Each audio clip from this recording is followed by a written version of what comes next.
BJP নামৰ দেউলীয়া চৰকাৰখনে মানুহৰ পৰা ধন গোটাবৰ কাৰণে চৰকাৰৰ কাৰণে ধন গোটাবৰ কাৰণে একদম শেষ ব্যৱস্থাটো হিচাপে লৈছে মদ। যেনেকৈ ব্ৰিটিছে কানি বিক্ৰী কৰি মানুহৰ পৰা ধন লৈছিল, কানিৰ মহল কৰি দিছিলে। এতিয়া আমাৰ চৰকাৰখনে মদৰ মহল আৰু মদৰ ৱাইন শ্বপ বা মদৰ বাৰ দিয়াতেই ক্ষান্ত নাথাকে। এতিয়া বাৰবিলাকক বা ৱাইন শ্বপবিলাকক এটা নিৰ্দিষ্ট পৰিমাণৰ মদ বিক্ৰী কৰিবই লাগিব বুলি যি ধৰণৰ এটা প্ৰেছাৰ দিয়াৰ ব্যৱস্থা কৰিছে, হেঁচা দিয়াৰ ব্যৱস্থা কৰিছে, এই ঘটনাটোৱে প্ৰমাণ কৰিছে যে চৰকাৰখন কেৱল ধনৰ পিনৰ পৰাই দেউলীয়া নহয়। দেউলীয়া চৰকাৰখনক ধন লাগেই, লগতে মনৰ পিনৰ পৰাও যে এই চৰকাৰখন সম্পূৰ্ণৰূপে দেউলীয়া এখন চৰকাৰ। এই চৰকাৰখন যে আচলতে জনগণ বিৰোধী এখন চৰকাৰ।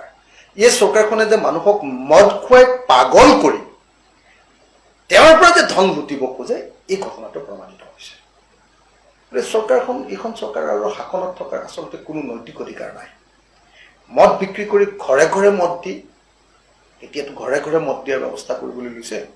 তো ঘৰে ঘৰে মদ দি যি ব্যাপক ৰূপত লুণ্ঠন, যি ব্যাপক ৰূপত ৰাজহ সংগ্ৰহ, যি ব্যাপক ৰূপত মানুহক চুহি চুহি খোৱা বুলি যাক কয় আৰু চুহি চুহি খাবৰ কাৰণে মানুহক আৰু পৰিয়ালবিলাকক ধ্বংস কৰি দিবৰ কাৰণে যি ব্যৱস্থা লৈছে বিজেপি চৰকাৰখনে, এইটো কেৱল নিন্দনীয় নহয়, এইটো গৰিহণাযোগ্যই কেৱল নহয়, এইটো একেবাৰে বন্ধ কৰি দিবলগীয়া ঘটনা এটা। চৰকাৰক অতি সোনকালে মদৰ এই ব্যাপক প্ৰচলন বন্ধ কৰিবৰ কাৰণে আৰু মদৰ জৰিয়তে ৰাজহ সংগ্ৰহ কৰি দেশখন বচাবলৈ লোৱা ব্যৱস্থাটোৰ পৰিৱৰ্তে প্ৰকৃত অৰ্থত দেশৰ অৰ্থনীতি গঢ়িবৰ কাৰণে যি প্ৰডাকশ্যন, যি উৎপাদন কৰিব লাগে, সেই ব্যৱস্থালৈ উভতি যাবৰ কাৰণে মই চৰকাৰক দাবী জনাইছোঁ।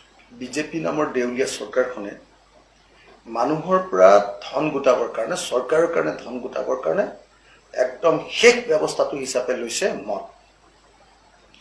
যেনেকৈ ব্ৰিটিছে কানি বিক্ৰী কৰি মানুহৰ পৰা ধন লৈছিল, কানিৰ মহল কৰি দিছিলে।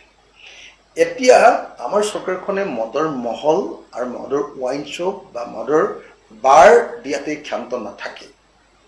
এতিয়া বাৰবিলাকক বা ৱাইন শ্বপবিলাকক এটা নিৰ্দিষ্ট পৰিমাণৰ মদ বিক্ৰী কৰিবই লাগিব বুলি যি ধৰণৰ এটা প্ৰেছাৰ দিয়াৰ ব্যৱস্থা কৰিছে, হেঁচা দিয়াৰ ব্যৱস্থা কৰিছে, এই ঘটনাটোৱে প্ৰমাণ কৰিছে যে চৰকাৰখন কেৱল ধনৰ পিনৰ পৰাই দেউলীয়া নহয়। দেউলীয়া চৰকাৰখনক ধন লাগেই, লগতে মনৰ পিনৰ পৰাও যে এই চৰকাৰখন সম্পূৰ্ণৰূপে দেউলীয়া এখন চৰকাৰ। এই চৰকাৰখন যে আচলতে জনগণ বিৰোধী এখন চৰকাৰ। এই চৰকাৰখনে যে মানুহক মদ খুৱাই পাগল কৰি তেওঁৰ পৰা যে ধন লুটিব খোজে, এই ঘটনাটো প্ৰমাণিত হৈছে। এইখন চৰকাৰ আৰু শাসনত থকাৰ আচলতে কোনো নৈতিক অধিকাৰ নাই। মদ বিক্ৰী কৰি ঘৰে ঘৰে মদ দি, এতিয়াতো ঘৰে ঘৰে মদ দিয়াৰ ব্যৱস্থা কৰিবলৈ লৈছে। তো ঘৰে ঘৰে মদ দি যি ব্যাপক ৰূপত লুণ্ঠন, যি ব্যাপক ৰূপত ৰাজহ সংগ্ৰহ, যি ব্যাপক ৰূপত মানুহক চুহি চুহি খোৱা বুলি যাক কয় আৰু চুহি চুহি খাবৰ কাৰণে মানুহক আৰু পৰিয়ালবিলাকক ধ্বংস কৰি দিবৰ কাৰণে যি ব্যৱস্থা লৈছে বিজেপি চৰকাৰখনে, এইটো কেৱল নিন্দনীয় নহয়, এইটো গৰিহণাযোগ্যই কেৱল নহয়, এইটো একেবাৰে বন্ধ কৰি দিবলগীয়া ঘটনা এটা। চৰকাৰক অতি সোনকালে মদৰ এই ব্যাপক প্ৰচলন বন্ধ কৰিবৰ কাৰণে আৰু মদৰ জৰিয়তে ৰাজহ সংগ্ৰহ কৰি দেশখন বচাবলৈ লোৱা ব্যৱস্থাটোৰ পৰিৱৰ্তে প্ৰকৃত অৰ্থত দেশৰ অৰ্থনীতি গঢ়িবৰ কাৰণে যি প্ৰডাকশ্যন, যি উৎপাদন কৰিব লাগে, সেই ব্যৱস্থালৈ উভতি যাবৰ কাৰণে মই চৰকাৰক দাবী